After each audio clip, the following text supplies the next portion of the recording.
In this video, in real life I am still out here in Dubai, but on GT Sport I am at Spa. At Spa for the first time since its arrival on the game, and wow, what a first race it had in store for us. This one had pretty much everything, including a cheetah getting exactly what they absolutely deserved. I've been really looking forward to sharing this one with you all.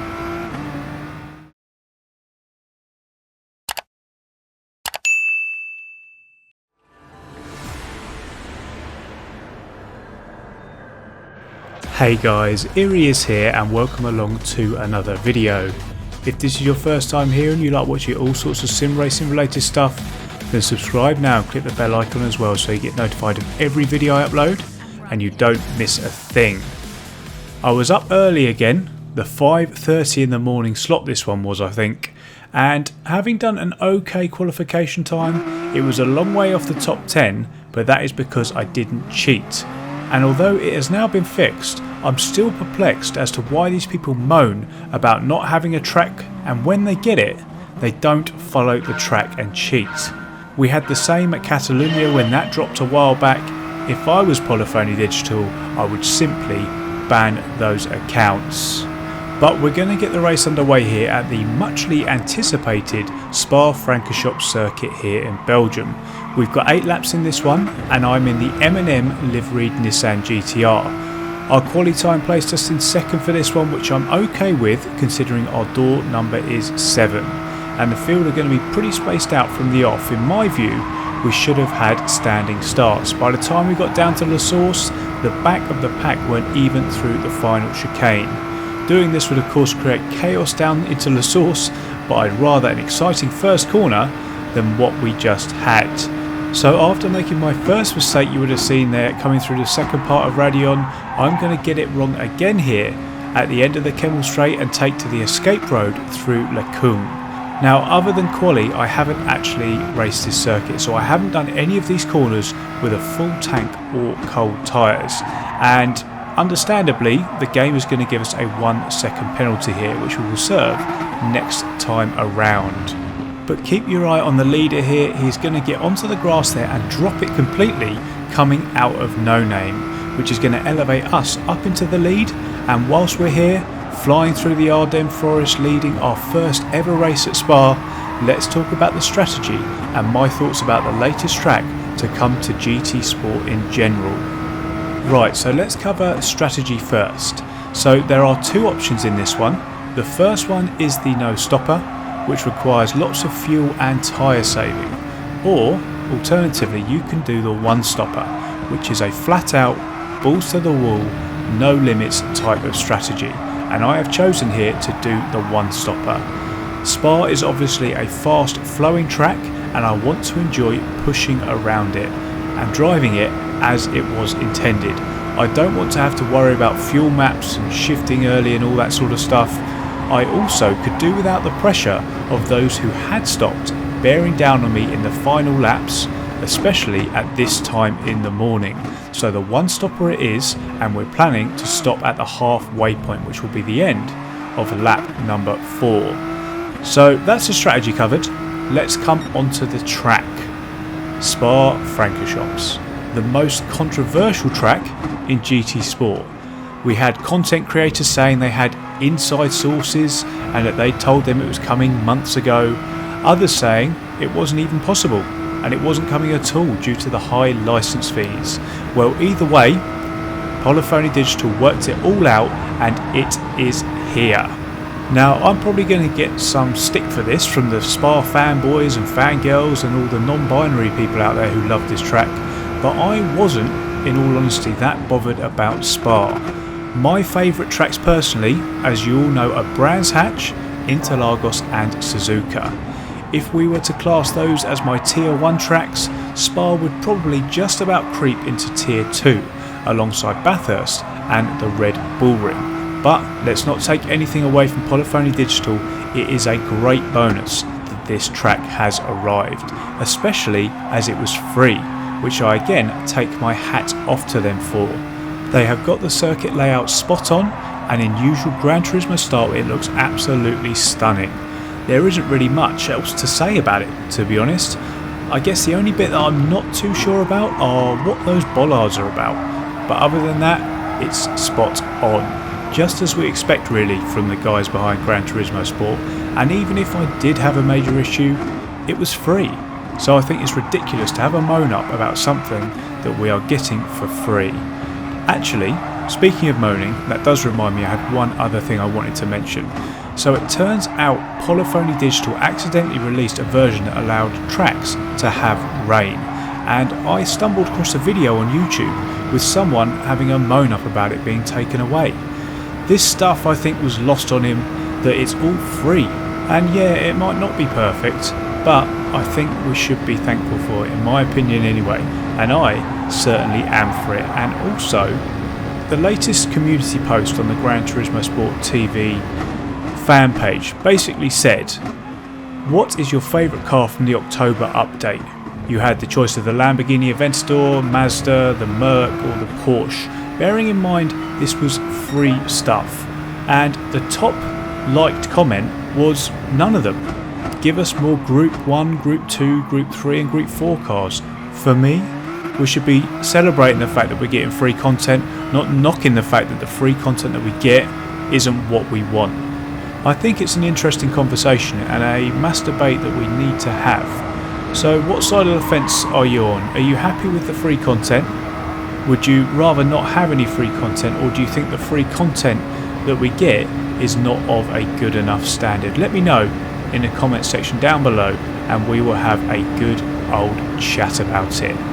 So whilst I've been giving my thoughts on Gran Turismo's latest arrival and having a little rant about those who don't appreciate the free content that we're given, we find ourselves coming down the Kemmel Straight on this, which will be our in-lap, and things are about to go a little bit wrong for us. So as I come through Lake Combe here, I'm going to get what feels like the slowest slide into the barriers in history on. A slither would probably be a better name for it actually, and that bit of bosselage there is going to let the cheating Frenchman, and I'll show you why I call him that later on, and the Lambo who we overtook earlier on after he binned it himself, back through. But as I mentioned, at the end of this lap it was time to come into the pits. I came in here, put some new boots on and topped the car up. There was more fuel going in and more fuel required really than I thought in fact, so I knew that everyone up ahead was going to have to do some serious fuel saving if they haven't done already, if they were going to make it right the way to the end without stopping. We came out of the pits in 11th place, once again getting caught out by the almost full tank and cold tyres, meaning that I picked up another 0.5 second penalty coming through Radeon, which I could have done without. It was far from ideal, but what was ideal was the fact that the Aston towards the end of the lap peeled off into the pits at pretty much the perfect time, and we're going to be promoted to 7th as we pass others who are on the same strategy as us and have gone for the one stopper. At this point it's useful to note that we're 16 seconds behind the leader and we only have 3 laps to go. It is now time to get our heads down here and pump in a couple of fast laps. We're going to need to do that if we have any hope here of catching any of the cars in front. Moving on to this, the final lap of the race now, and we did exactly what we needed to do. We got our head down, we've just put in the fastest lap of the race with a 2:20.2, and we're going to start the final lap almost 10 seconds behind the leader. Just remember that as this lap unfolds. So everybody in front of us now has not stopped, and as I mentioned earlier, we're going to go up to 6th here as we just drive right round the fuel saving Aston. Next up in the distance is the German in the Mustang, but keep your eye on the Delta here, that little red box to the left of your screen, as the time between us and the leader is going to start dropping very, very rapidly. So having got it stopped at the top of the Kemmel Straight here, we're going to come through Les Combes and then through to Malmedy. A short burst down the hill here towards Rivage. We're continuing to close. Keep an eye on that Delta there. A long, tight right-hander here. It's so difficult and so easy to go out onto that AstroTurf there. Now through No Name. It's called No Name because it's got no name, quite frankly. This corner does have a name though, and it's particularly tricky. It's called Puon. Again, a very easy corner to go wide, but keep your eye up ahead there. There's a top 4 and there's going to be a huge crash between themselves up ahead, which is going to take out multiple cars and dish out penalties. It looks like there was some serious ramming going on there, and there's a little bit more between the 2 cars there, and we're going to be elevated from 6th up to 4th. We're right behind the top 3 now, as you can see them there, and we're going to come through Stavelot right behind this Mustang. We're sat in the slipstream here, and I am going to see a gap, and because you know you're no longer a racing driver if you blah blah blah blah blah, I am going to put it up the inside. It's not going to be easy though, as the Mustang has a slipstream of 2nd as well, and we're going to go too wide here through Blanchimont. There's no contact though. He runs wide, has the inside, but it's at this point I'm going to divert attention away from our battle and bring your attention to the Frenchman in front. Now I feel it's all of our duties to rid the game of these types of players. Sim racing is my happy place, and I know it's everybody else's happy place, and these attempts to ruin it really hurt my feelings. So Algeria Racing, you are a cheat, and I wanted to expose you, just like all the others, like Momos, Car 93, Bull, GT Bockerberts, and Marine Le Pen, or whatever his name was. So if you see him in the lobbies today, tomorrow, or any time going forward, please remind him of the fact he is a cheat. We have to call out these people. Peer pressure is not only a wonderful way to fix those who are already cheating, but it's also a good way of stopping people who are tempted to do it going forward. But pleasingly, his tactic is going to backfire terribly. He's going to get himself a penalty and then give up. So as he cheats and cuts the chicane there, we're actually going to end up being promoted. The Mustang next to us actually runs out of fuel there, so we're going to overtake him and we're going to come home to take 2nd place. What an absolutely crazy last lap and crazy race in general. It had everything from me bottling, it had rammers, cheaters and people running out of fuel on the line. It was not the relaxing spa day that had been advertised. But after all of that, we ended up finishing 5 places above our door number, and as a result we gained around 1,000 driver rating points. We are now only 3.7k away from A+. The finishing line, guys, is in sight. But for now, guys, that is the end of the video. I really hope you enjoyed the video. If you did, please do hit that like button and make sure you're subscribed if you haven't already. We now also have merch, so get yourself some of that if you want to support the channel further. Thanks again though so much, guys, for watching, and I will see you in the next one. Cheers.